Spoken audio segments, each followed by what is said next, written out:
Do you know the saying, tell me what you eat and I will tell you what you are? Food is essential to our survival, but where it comes from is starting to matter more than ever before.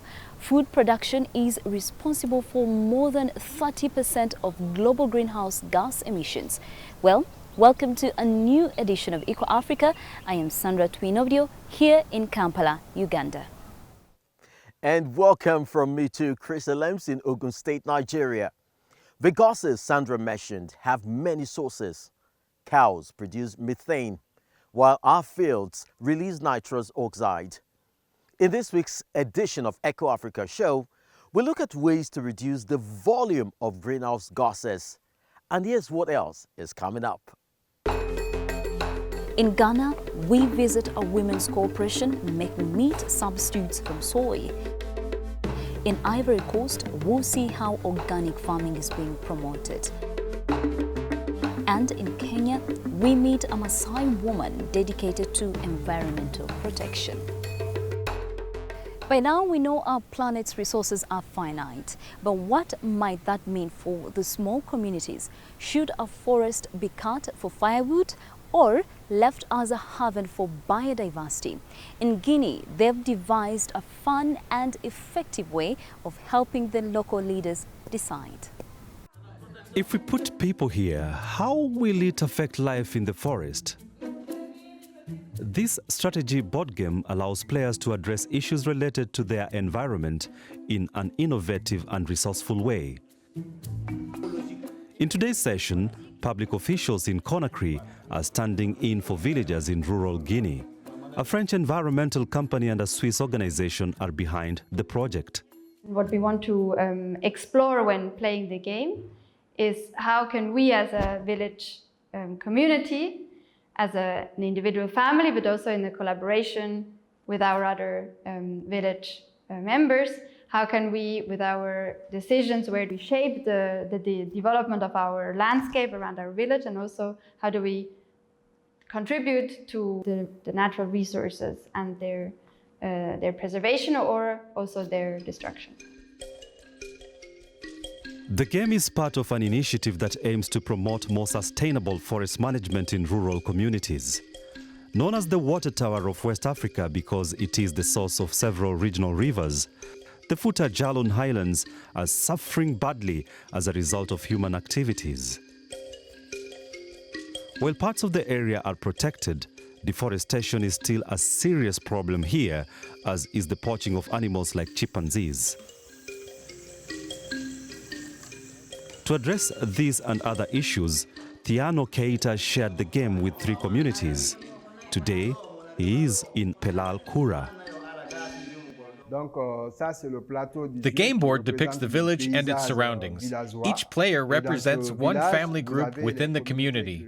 We have the Baldis, the Sos, the Diallos, and the Berry family.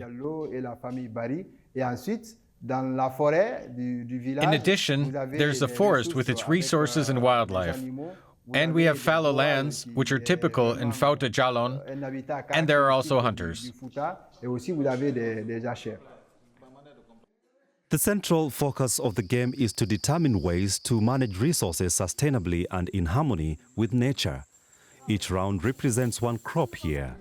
Over several rounds, the families have to decide individually or jointly where to plant, what to buy, and how best to invest their limited resources in order to manage their land sustainably. Alpha Diallo thinks the game has already had a positive influence on local thinking. The game has helped us to see how to improve the way we can manage our territory, cohabitate with wild animals, and protect the forest. At the end of the session, Diallo and his neighbors review their results and discuss future plans. They want to replant a deforested area with fruit trees and use fallow land more sustainably. They've also proposed concrete agreements between villagers and the local officials. We decided to agree on conserving the forest, not to plant crops along the waterways, and to reforest this area all the way to the hill of Sete. The people of Pelekura have recognized the benefits of nature conservation and will use what they've learned to determine better, more sustainable strategies going forward. After the success of its initial reception, the game is now set to be introduced in many other communities too.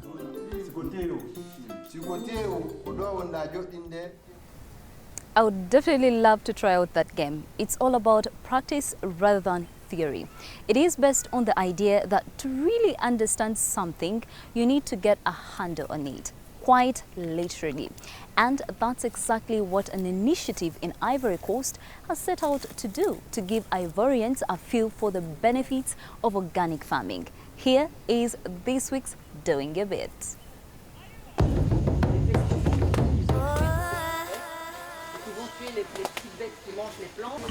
Organic fruit and vegetables, as well as other organic products, are not widely available in Ivory Coast. As a result, consumer awareness is also quite low. To build up interest and increase accessibility, an Ivorian NGO has organised an organic fair on the outskirts of Abidjan. Here in the Dahlia Fleur Nature Reserve, visitors can meet and talk to organic producers. We want consumers to realize that this sector is already quite active. There are beekeepers, vegetable farmers, and people who grow organic cocoa, even if it's for export. Organic methods are already being practiced, and consumers are often surprised to hear that. Visitors can also learn a few practical skills while they're here, like how to build their own mini wind turbine from scrap wood, or how to plant tomatoes or lettuce seedlings for their own organic gardens. Over the last 3 years, the host association has managed to build up a network of organic farmers and producers. Now, a group of organisations is banding together to introduce a certification label for organic goods, produced in Ivory Coast. And how about you? If you're also doing your bit, tell us about it. Visit our website or send us a tweet. #DoingYourBit. We share your stories. Organic vegetables are great, but for balanced diet, we also need protein. The most popular source for that is meat. But as recent studies show, meat consumption and the climate crisis are closely connected. That's right, Sandra, but price can also be a factor, which is another reason why more and more people are embracing alternatives in both Europe and Africa. Our next report comes from Ghana. This infant is being treated at a clinic in the northern Ghanaian city of Tamale. As so often in this rural region, the diagnosis is iron deficiency anemia, the result of an unbalanced diet starting in the womb. Felicia Ajay Danso is a nutritionist. She gives pregnant women and young mothers advice on how to give their children a beneficial diet on a low budget. So if we want to single out a legume that will help us achieve this good iron status in pregnant women and children, then it's soybean, because it provides almost equal amounts as the iron that animal source proteins will give us. So I would say that soybean is a golden crop that we can use for an alternative. A very valuable alternative in the fight against malnutrition, and one that Mary Ali La also champions. Likewise, the nutritional expert, she runs a women's initiative in Tamale that produces soy-based foods. The first stage is separating the stones from the soya beans. So we've cleaned it, and then it has to soak for maybe 45 minutes. Then we can now grind it into paste. The soy paste is then strained to produce soy milk, which is in turn boiled to extract the protein. The coagulated milk is then squeezed free of liquid under a heavy weight to produce tofu, which Mary Ali La loads into her deep fryer. Finally, she adds a variety of spices to make the resulting kebab an appetizing prospect for children too. My clients are caregivers, mothers with children, 6 months going, family members, shops, individuals. So we go house to house selling, or in group programs we display our product and sell. So most people patronize. Mary Ali La gets her soybeans from local farmers. The plant itself can still be successfully cultivated here, despite the extreme climatic conditions that often frequent northern Ghana. This area is part of the Guinea forest savanna, a relatively dry ecoregion that's been feeling the impact of climate change, with floods during the rainy season and extreme droughts in the drier months. The lands in the northern part of Ghana are degrading. They are becoming marginalized in terms of fertility and productivity. So farmers are now relying on soybean because they're able to produce it using minimal resources, and also the productivity is high, and also it helps to replenish soil fertility. But there's a less positive side to soy being grown in the region. The opportunity to make a quick profit has seen a growing number of farmers focusing on the plant, while abandoning the more traditional crops like maize and millet. Meanwhile, the major CO2 reservoirs in the region's soils and vegetation are being lost as trees are cleared to make way for soybean farming. Plus, most of the harvest is used to feed livestock, and an increase in the cattle population means an increase in methane production. Methane is one of the greenhouse gases with high global warming potential. So there's a nexus between agriculture production and climate change. Soy could actually help the climate if used in the right way, as a widely consumed meat substitute. Samata Yakubu regularly features soy in the meals she makes for her grandchildren, who are rarely served meat.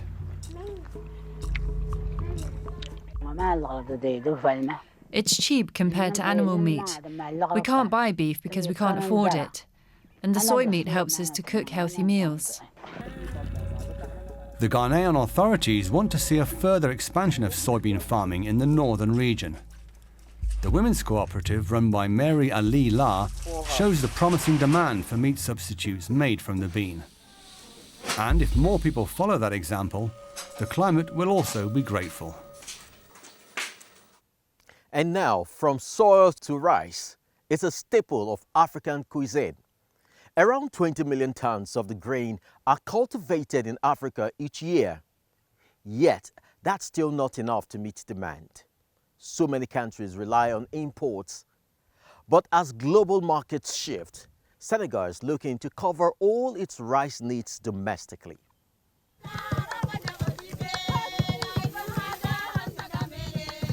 The rice harvest is in full swing. And the women who work the fields around Dak village in central Senegal have a big goal in sight for their community. If we continue to produce this amount of rice each year, we can do without imports. Right now, that's our main objective. This local rice is also healthier and tastes better than imported rice. Despite the good organic growing conditions, Senegal imports around 900,000 tons of rice a year from India. But last fall, India banned the export of cheaper, broken rice and put a 20% export tax on other varieties to help its domestic supply and prices after a drought. Walid Diouf coordinates Senegal's rice self-sufficiency program. He says dependence on imports is dangerous. Every country that imports rice from India is at risk, which is almost the entire world. Let's not forget that India is the biggest exporter of rice worldwide. Senegal currently grows enough rice to cover its domestic needs for 9 months. Beyond that, it has to rely on imports. Government investments ostensibly aimed to make Senegal self-sufficient in rice by 2015. But many rice farmers think authorities haven't taken the necessary action. The Senegalese authorities only act in theory. They don't really believe in this objective. If they were committed, we could reach self-sufficiency in 2 years. But they've been selling us this dream for decades. We have the land and the Senegal River nearby. We have no excuse. There are just bad policies. Rice farmers need access to land and extra funding to boost production. The country now has what it needs on the industrial side. For a long time, there were only small-scale companies whose end product was often not up to standard. The rice factory manager says that's changed significantly. There are new industrial units here, both small and medium-sized, which do excellent rice processing. They're now producing a quality rice, a white rice that can be sold broken, fine broken, or whole. Ivory Coast recently reduced its imports from India by almost 25%. These rice farmers here in the heart of Senegal hope to see their country do the same as soon as possible.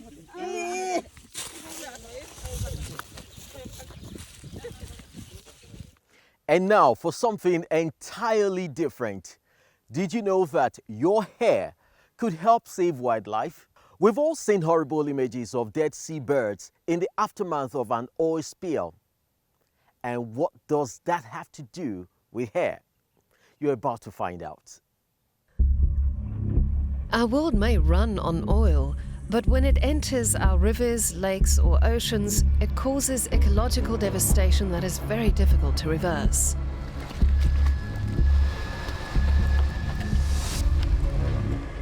However, a movement launched in response is slowly but surely gaining traction. Creating mats made from a renewable, readily available and globally accessible resource, human hair. We produce hair mats that are about 60 centimeters square. Basically, 3 layers felted from 1 kilo of hair. A mat like that can absorb 7 or 8 liters of hydrocarbon or oil. That's why they're very good for cleaning up oil related to pollution. Human hair is hydrophobic and bioabsorbent, which means it repels water and can collect contaminants like oil, and it does so quickly. It's also a raw material that usually goes to waste. But there are plenty of hair salons willing to donate clippings to make the mats. I think it's a shame to see the hair just thrown away, especially now that I know it can be put to such good use. Using hair to clean up contaminated water is an idea that's been around for decades. As the movement gained momentum, producers set up networks with local salons. A surplus of mats means more would be available whenever and wherever they are needed. Over the past 50 years, for example, it's estimated that more than 2 million tons of oil have entered the Niger Delta. The consequences of a large spill in 2018 are still being felt. Today, almost all of those seafoods have gone. We can't find them again because of the oil spill. And this has led to a level of poverty I will not find the word to describe. The ongoing cleanup effort is a desperately lengthy and costly one. It's stories like this that motivated British hairdresser Adele Williams to start making mats from her customers' clippings. Mats made from hair could also reduce reliance on absorbents made from synthetic materials, which likewise pollute the environment. At the moment, I have a few companies trialling mats. Hopefully they will soon order the mats and start pushing out those polypropylene mats that they're using at the moment. Which makes sense, since synthetic materials are made from oil themselves and are not biodegradable. That's just one more reason many environmentally minded people want hair to play a central role in the effort to clean up contaminated waters all over the world.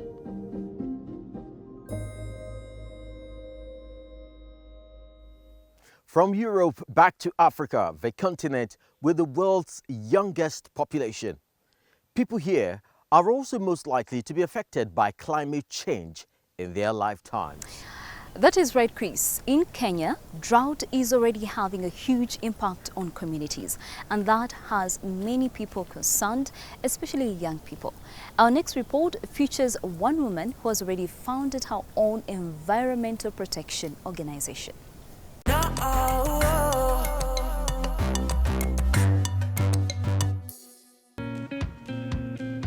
Anita Soina is a climate warrior. She's fighting to protect her home, armed not with weapons, but with tree saplings. Kajiado County, south of Nairobi, is suffering its worst drought in 40 years. Climate change is taking a heavy toll on the region. Its effects are catastrophic. We depend on pasture, we depend on water, we depend on all these things that have been affected by climate change. So over time, even what was happening before and what is happening now shows that it keeps getting worse. We keep losing animals, we keep losing almost everything. And you know, for us, we actually look at animals as our wealth. So we are actually getting poor day by day because of climate change. She's witnessed firsthand the devastation of forest in her home on the border of Tanzania. At the same time, drought periods are getting longer. Drought has become the new normal, and food and water are increasingly short supply. Naioi Aitoti has 7 children. She's lived here all her life, and this is the worst drought she's ever experienced. Thanks to her environmental activism, Anita Soina knows the deputy governor of Kajiado well. Today, they are paying Naioi a visit, bringing her food so she can feed her family for the next few days. In the past, she was able to live from her cattle, but now there's not enough vegetation for them to graze on, and she has to buy animal feed. Before the drought, Naioi Aitoti kept 20 cows. Now there are only 5 cows and a few goats left. The difference with the seasons is that there used to be short and long rains. That meant people could plant maize and beans they could feed their families with. But now there's not enough rainfall, resulting in long droughts, and we no longer plant crops for human consumption. We have a shortage of food. People are suffering from severe hunger, and animals are emaciated and sold at a throwaway price. Everything's harder than it used to be. We're now feeding animals like people. You know, you have to buy food for animals, you have to take care of them, there's not enough water and all that. So there's been so much happening that is actually very, very painful. Come to think of it, these are people who have contributed almost nothing to climate change, but are on the receiving end of the worst impacts.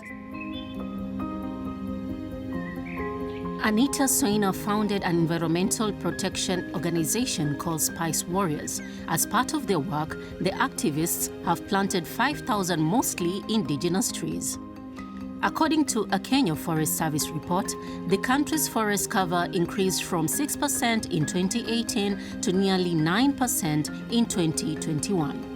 But deforestation remains a serious problem in Kenya. We need the trees to act as carbon sinks. We need to clean our oceans to act as carbon sinks. So it's just like we need something to help clean what we have already released to the air. Anita Soina also works closely with the local government to raise awareness of environmental concerns among locals. She even went into politics herself to ensure environmental goals are met. She spent the summer campaigning in the villages as a member of the Green Thinking Action Party. The reason I went for parliamentary seat is because it's not a selfish seat. It's a seat that if I go to parliament and pass a bill, it will help, or it will also speak for someone who's not in my constituency. And it's also where most critical issues and bills can be passed. And that is what I tend to do. Anita Soina didn't manage to secure a seat, but she remains undeterred. She'll continue championing environmental causes and lobbying politicians. And she's well aware that environmental protection isn't only a priority in Kenya. Climate change is now affecting other countries, is going to act as a wake-up call or a call to action, which I think that's the little hope remaining for some of us. We are waiting to see what these countries will do. And I believe we can still do something if we commit. So when the finances that we are financing fossil fuels, we can transfer the finances and finance what we can in moving from fossil fuels to fossil-free. Anita Soina is contributing to that transition by planting trees and ensuring a greener future for Kenya. What an impressive and inspiring woman. And that brings us to the end of today's show. We hope you enjoyed it and that you join us again next week. Till then, I'm Chris Lems, signing off from Ogun State, Nigeria. And before I say goodbye, here is a quick reminder that you can stay in touch with us through our social media channels. Take care and see you soon from Sandra Twino Video here in Kampala, Uganda.